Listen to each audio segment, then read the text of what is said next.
마태복음 20장 1절부터 우리 16절의 말씀에는 포도원의 품꾼의 비유가 나옵니다. Matthew chapter 20 verse 1 through 16 we find the parable of the vineyard workers.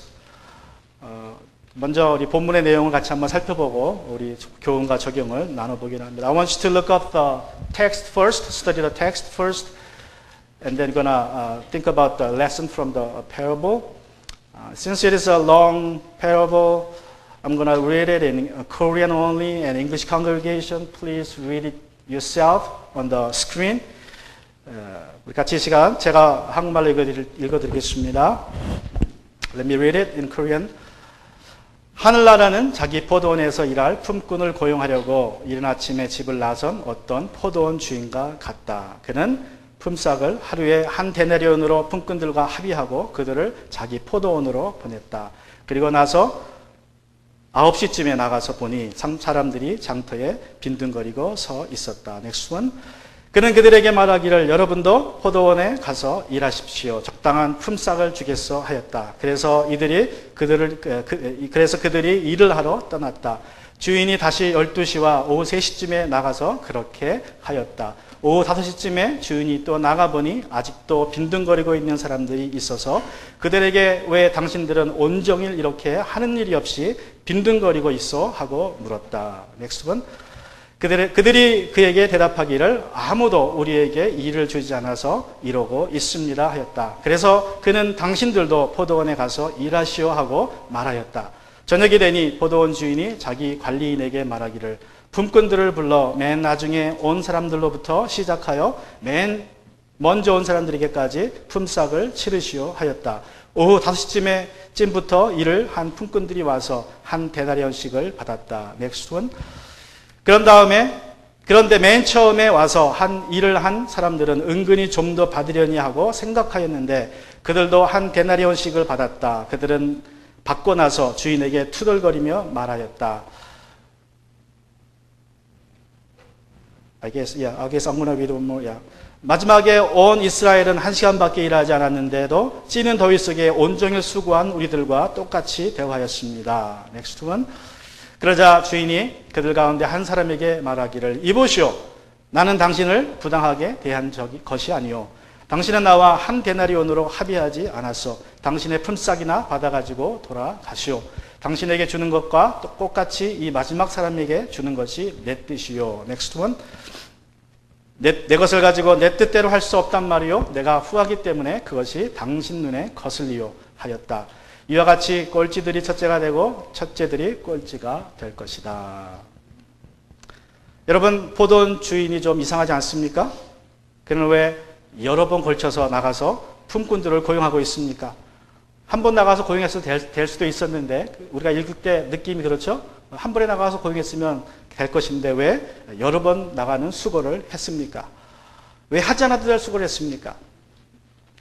Isn't the landowner in the parable acting strange that he went out several times to hire workers?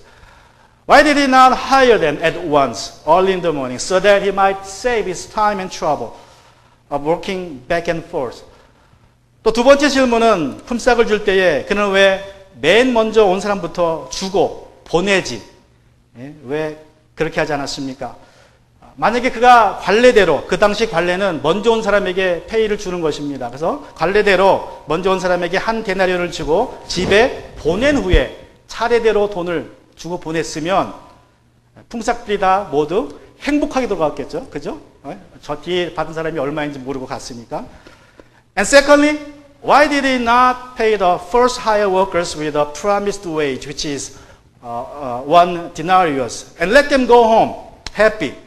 And do the same with the rest of the group. If he had done so, he would have made all of them happily going back home. And nobody would complain against him. But why didn't he do that? 그런데 왜 그는 그렇게 하지 않았습니까? 자, 이제 첫 번째 질문, 왜 포도원 주인은 여러 번에 걸쳐서 품꾼들을 고용했는가를 살펴보고자 합니다. Let's deal with the first question. Why did the landowner hire workers on several occasions? Did he do it on purpose or casually? 저는 주인은 단 한 번 품꾼을 구하러 나간 것이라고 생각합니다.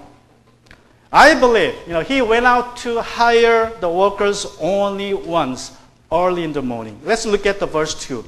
우리 2절을 보시면 이렇게 기록되어 있습니다. 그는 품삯을 하루에 한 데나리온으로 품꾼들과 합의하고 그들을 자기 포도원으로 보냈다.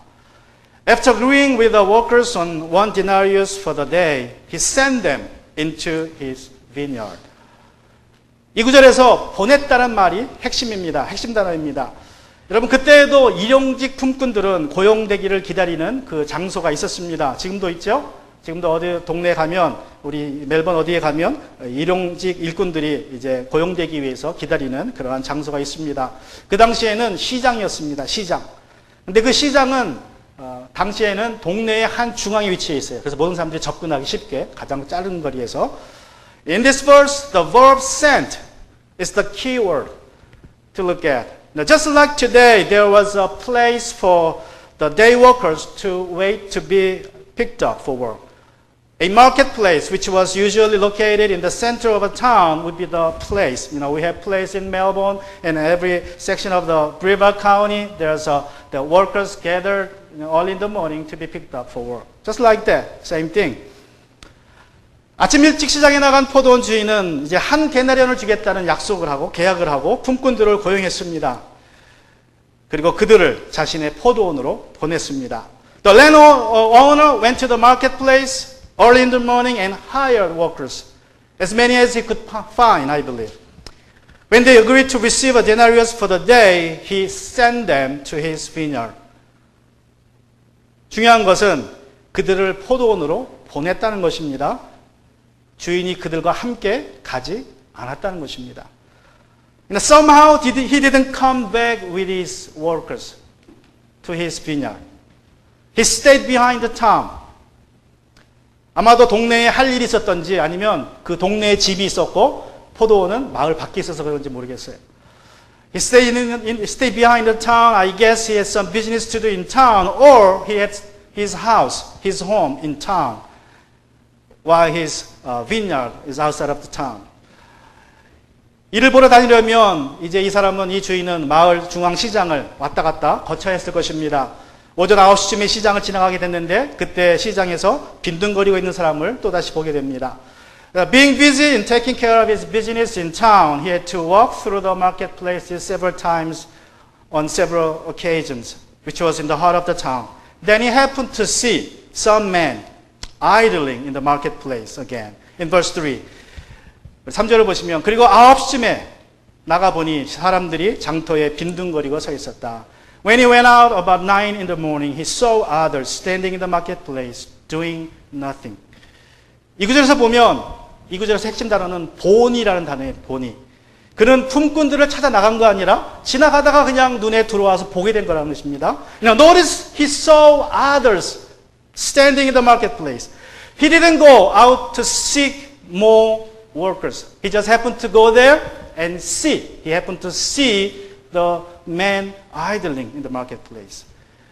그래서 그들에게 포도원에 가서 일하면 적당하게 품값을 주겠다고 제안을 합니다. 그러자 사람들이 기쁘게 받아들입니다.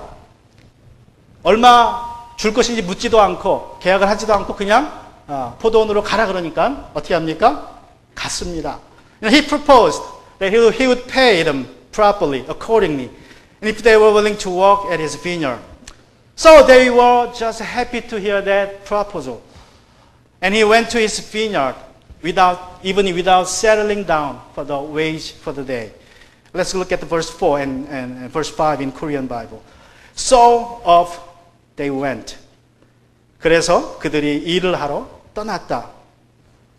다시 한번 포도원 주인은 이들과 함께 포도원으로 가지 않았습니다. 그는 마을에 머물러 있었습니다. Again, the landowner didn't come back with them. He stayed behind in town.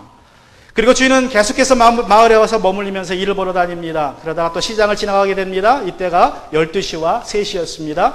빈둥거리는 남자들을 본 주인은 또 그들에게도 포도원에 가서 일하면 적당한 품값을 주겠다는 제안을 했습니다. 그들도 기쁘게 받아들입니다. 공치는 것보단 낫죠. 그러니까 뭐 얼마는 주든 상관없이 이제 일이 있다는 게 기쁜 거예요. 그러니까 기쁘게 제안을 받고 포도원으로 갔습니다. 이번에도 포도원 주인은 이들과 함께 가지 않았습니다.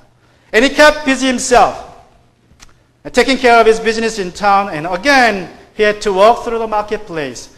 At noon and 3 o'clock in the afternoon, he spotted some other men idling and asked them if they were willing to work at his vineyard. They were more than happy to take the offer. They didn't care. They didn't care because they will get something if they, how many, some hours they work today. So they went up to the vineyard. Again, the landowner did not go with them. 그리고 마지막으로 5시쯤에 포도원 주인이 마지막으로 시장에 나가게 됩니다. And finally he walked through the marketplace for the last time of the day. Verse 6. 오후 5시쯤에 주인이 또 나가보니 아직도 빈둥거리고 있는 사람들이 있어서 그들에게 왜 당신들은 온종일 이렇게 하는 일이 없이 빈둥거리고 있어 하고 물었다. Then about 5 he went and found others standing around and said to them, Why have you been standing here all day doing nothing? 여기서 또 보면 주인이 또 나가서 뭐 하니까 보니 그랬죠. 영어 성경에 보면 found라고 했어요. found. Not see, he just found. The found others is the key verse here. Notice the verse found. He wasn't seeking out the workers there. He just found. He found them there doing nothing. And without mentioning how much he was going to pay them, he simply told them, go to my vineyard and work. And they were very happy to get that offer because when they had no work, means no meal that day.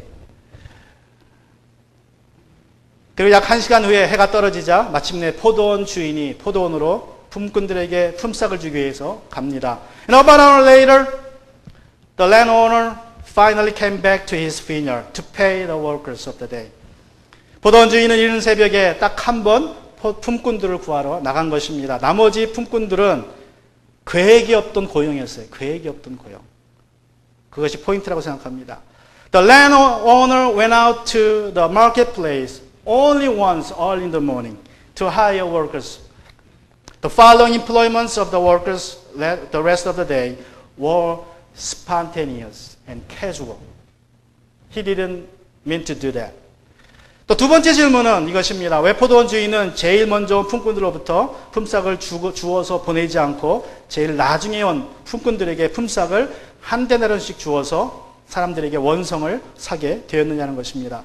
Now let's go on to the second question. Why didn't the landowner pay the first group of the workers and let them go home before paying the rest of the workers?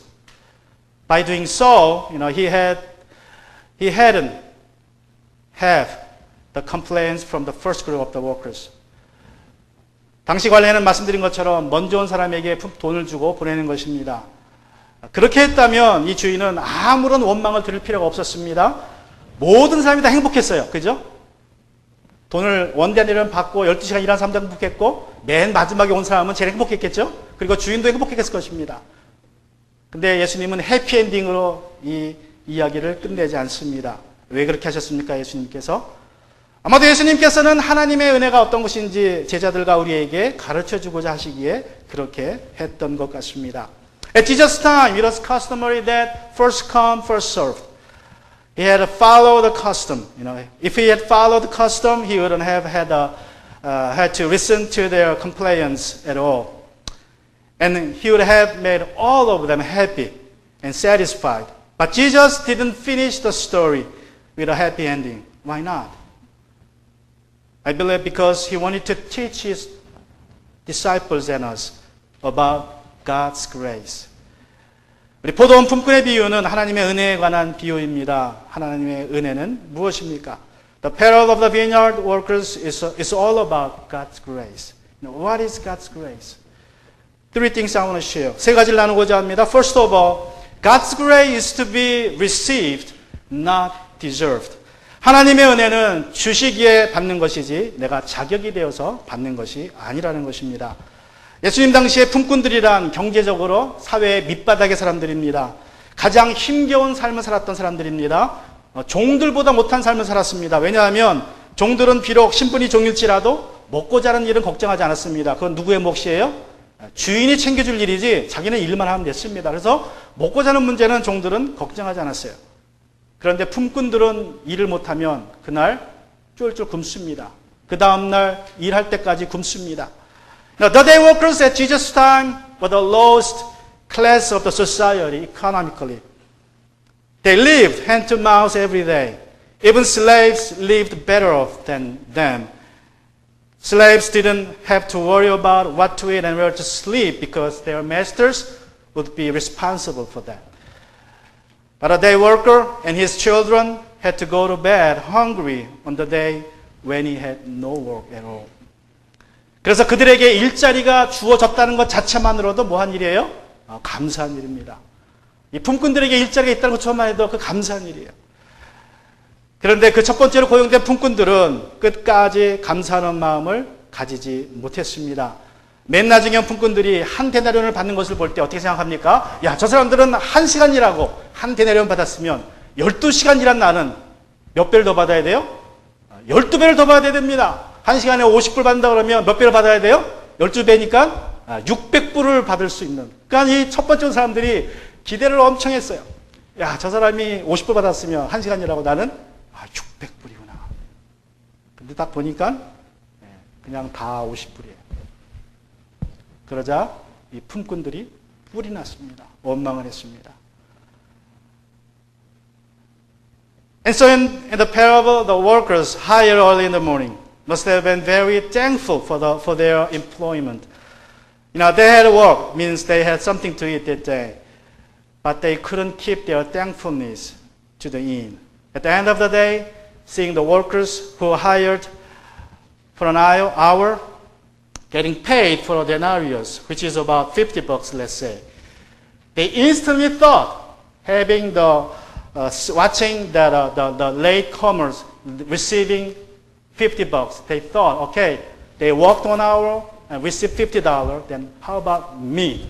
I worked 12 hours, 6 o'clock in the morning, 6 o'clock in the afternoon. Then how many times? 12 times I worked more than they. So I'm going to get $50, 60 times of that. How much it will be? $600. They expected something, very big amount of money. However, the landowner gave them all $50, a denarius. And they were enraged, began complaining.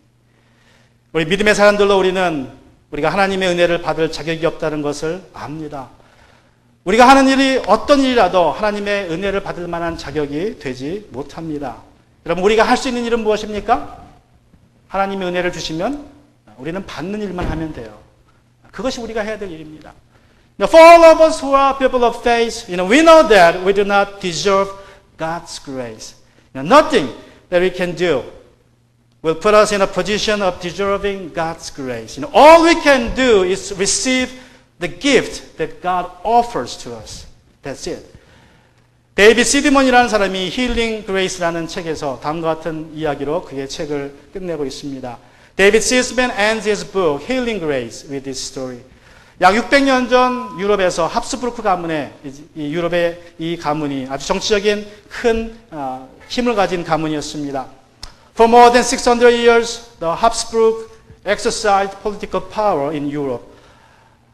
오스트리아의 프란츠 요세프 1세라는 황제가 1910년에 죽음을 맞이합니다. 그의 장례식은 황제로서는 마지막 아주 거대한 성대한 장례식이었습니다. When Emperor Franz Joseph I of Austria died in 1916, it was the last of the extravagant imperial funerals. 귀족들과 화려하게 입은 궁중 사람들이 검은색과 금으로 장식된 그의 관을 따라서 행진을 합니다. 군대 악단의 장엄한 장성꽃과 또 횃불에 맞추어서 슬픔에 잠긴 사람들이 이제 비엔나 카프친의 수도원 층계를 내려가고 있었습니다. 그 층계 끝에는 합스부르크 가문의 지하 묘지가 있었고 그 앞에는 철문이 굳게 잠겨 있었습니다. 그 철문 뒤에는 비엔나 추기경이 서 있었다고 합니다. A professional of dignitaries and elegant dressed court personages escorted the cast. Draped in the black and gold imperial colors, to the accompaniment of military bands, somber dirges, and by the light of torches, the somber group descended the stairs of the Capuchin monastery in Vienna. At the bottom was a great iron door leading to the Habsburg family crypt. And behind the door was the Cardinal Archbishop of Vienna. 장례식을 주관하는 장교가 몇백 년에 걸쳐진 장례식의 절차를 따라서 이제 장례식을 진행합니다. 그는 문을 여시오라고 외칩니다. 그러자 추기경이 거기에 누구이십니까? 라고 응답합니다. The officer in charge followed the prescribed ceremony, probably established centuries before. Open, he cried. Who goes there? responded the cardinal. 그러자 장교는 우리는 교황에게 임명을 받으시고 황제 되시고 하나님의 은혜로는 오스트리아의 황제 되시고 헝가리의 왕 되시고 믿음의 수호자 되신 프란츠 조셉 1세의 시신을 모시고 왔습니다. 장교는 이렇게 37가지가 되는 황제의 타이틀을 외쳤습니다. 또다시 추기경이 대답합니다. 우리는 그런 사람을 알지 못합니다. 거기 누구십니까?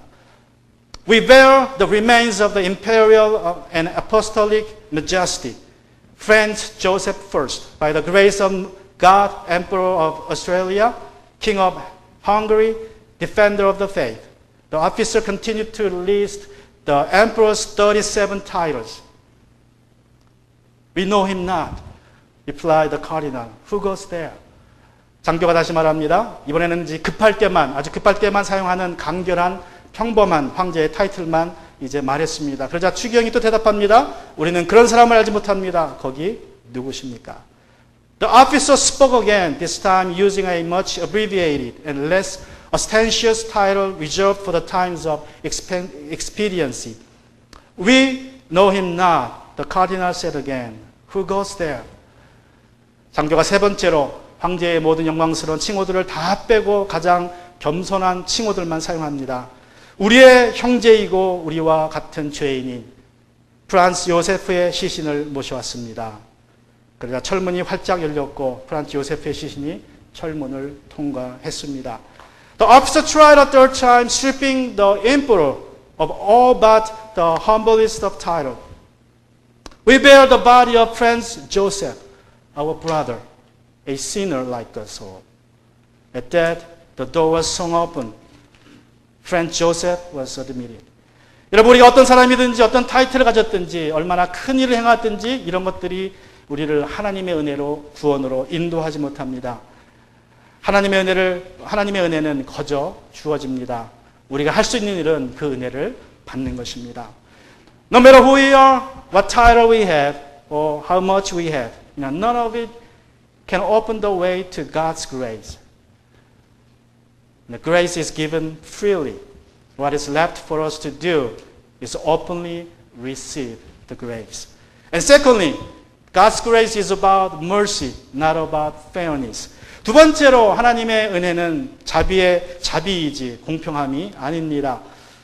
나중에 온 품꾼들에게 하루 품삯보다 적게 주는 것이 공평하겠습니까? 아니면 하루 종일 일한 품꾼들에게 더 많이 주는 것이 공평하겠습니까? 여러분 같으면 어느 쪽을 택하겠습니까? What would have been fair? Would it be to pay the later workers less than the daily wage, or pay those who had worked all day more than the daily wage? Which one you like to choose? 그런데 우리가 하나님의 은혜를 논할 때에 은혜는 공평함이 아니라는 사실을 여러분 기억해야 됩니다.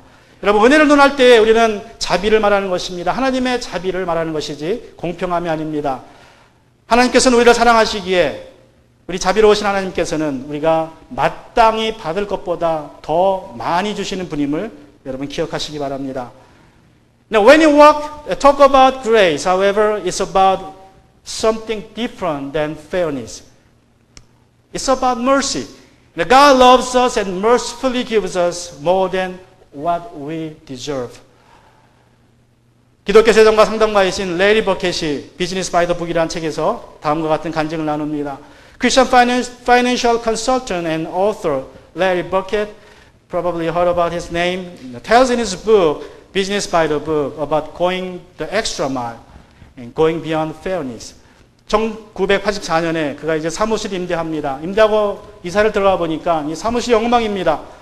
건물이 잘못 지어져서 매년마다 몇 인씩 사무실이 가라앉아요. 사무실이 가라앉으니까 어떻게 됩니까? 전기가 끊어집니다.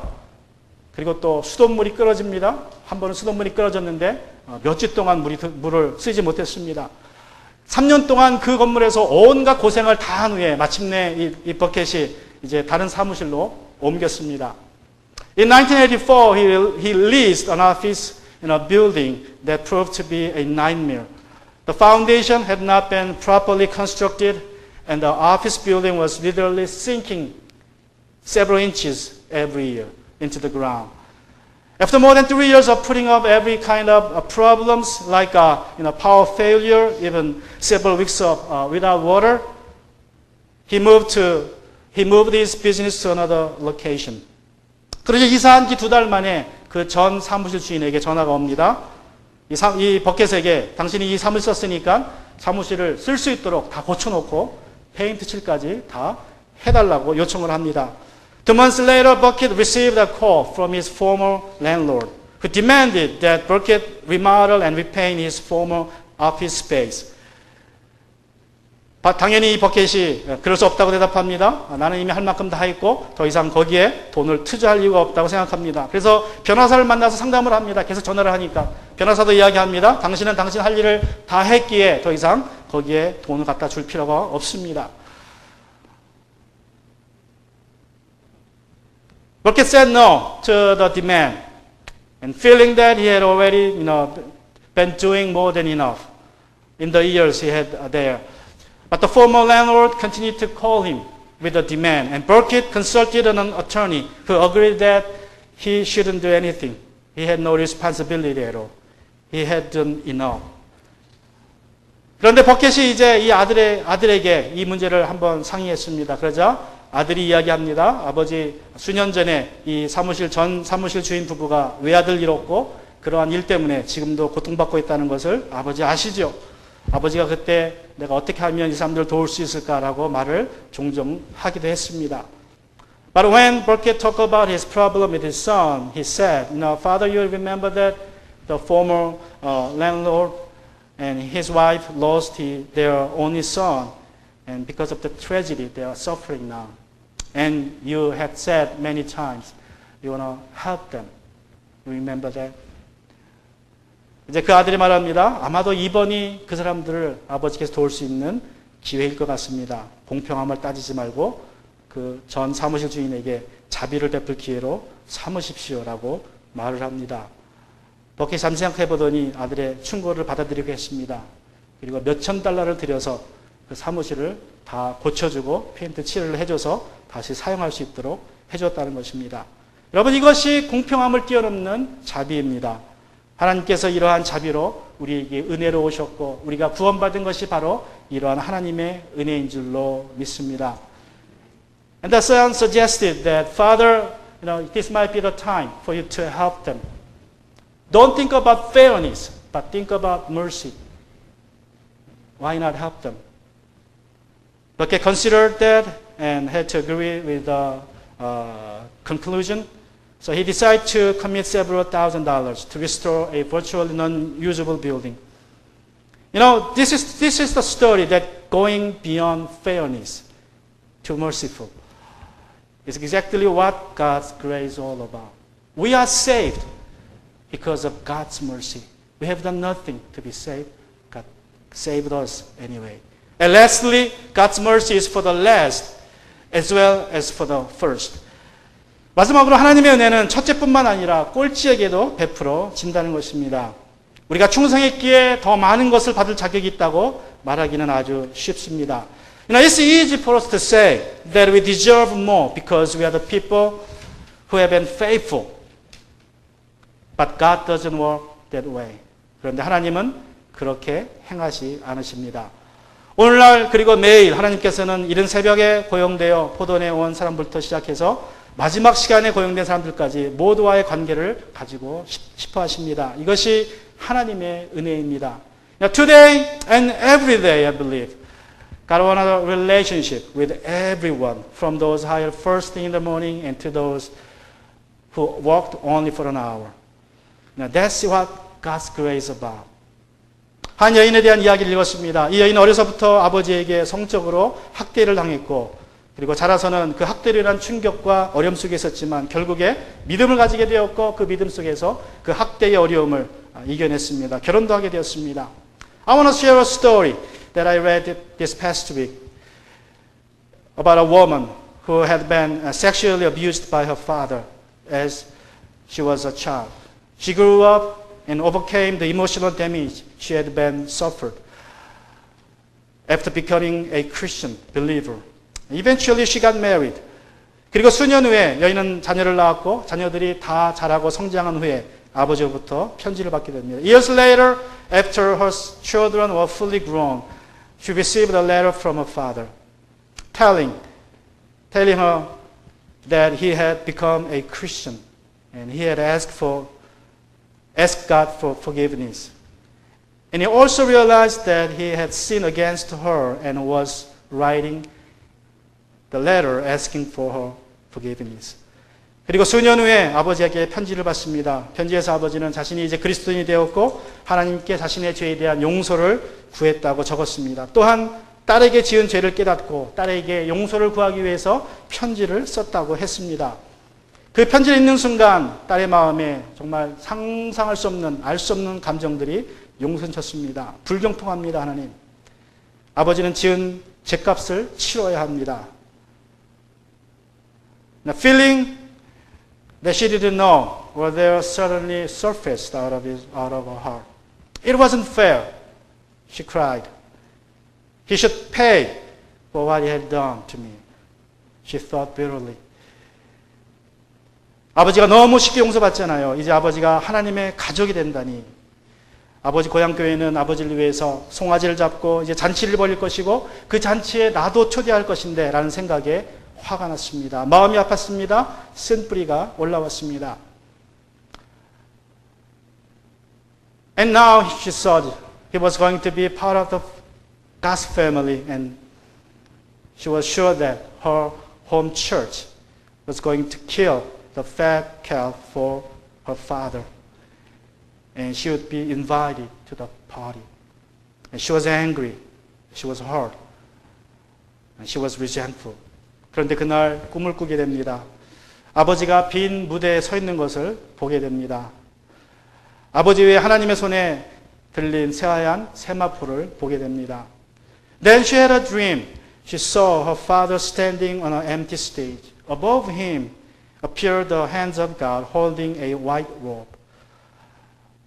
그 하얀 세마포를 보는 순간 그 세마포가 하나님이 들고 있는 세마포가 자신이 입고 있는 세마포와 똑같은 옷임을 그는 알아차게 되었습니다. 세마포가 점점 아래로 내려오더니 아버지에게 입혀지려고 합니다. 그때 여인은 안 돼요 라고 소리치면서 잠에서 깹니다. 하나님 불경통해요. 나는 어떻게 하라고 하며 꿈에서 깼습니다. Now she recognized the robe at once because she was wearing the same one, just like the thing in the God's hand.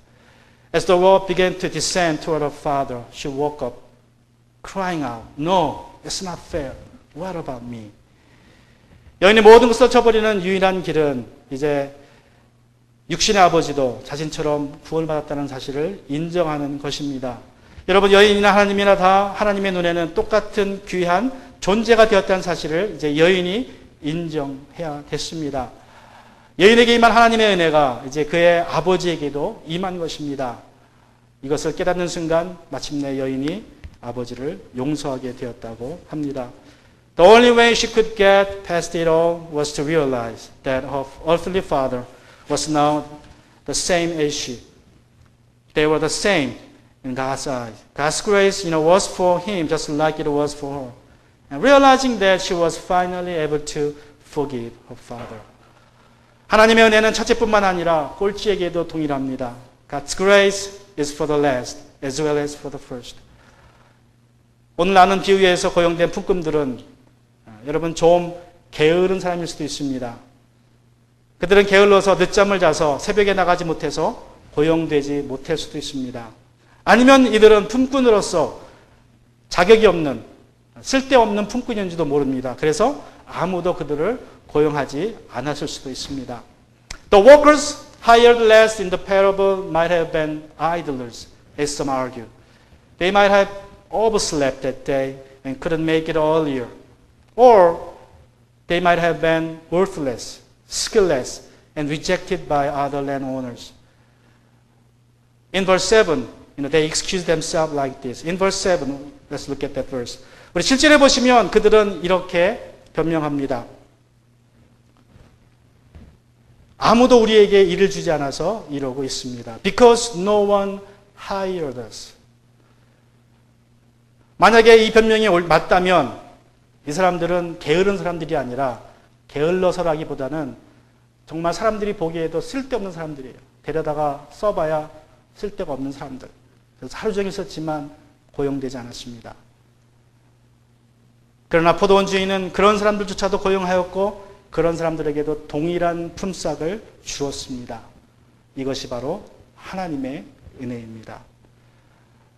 If that's the case, because no one hired us, we are here all day. If that was the case, they were simply unwanted by people. They were worthless. They didn't have any skill, so they were not picked by people.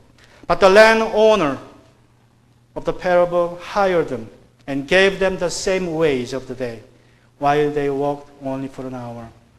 This is the grace of God. 포도원 품꾼들의 비유는 마태복음 19장 21절에서 우리 제자들이 한 말에 대한 응답입니다. The parable of the vineyard workers is given as an answer to the disciples asking in Matthew chapter 19:27. 우리 마태복음 19장 17절에서 지난 살펴봤죠? 베드로가 했던 이야기입니다. 보십시오. 우리는 모든 것을 버리고 선생님을 따랐습니다. 그러니 우리가 무엇을 받겠습니까?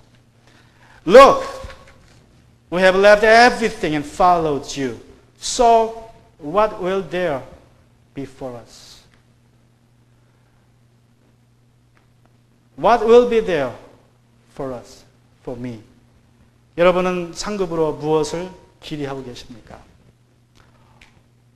What are you expecting for reward for yourself? 무엇을 주시든지 하나님께서 우리에게 은혜로 주심을 믿으며 감사하는 저와 여러분이 되시기를 주님의 이름으로 축원합니다. Whatever God gives is by the grace of God. Let's be thankful to the end. Let's bow our head. 우리 같이 기도합니다.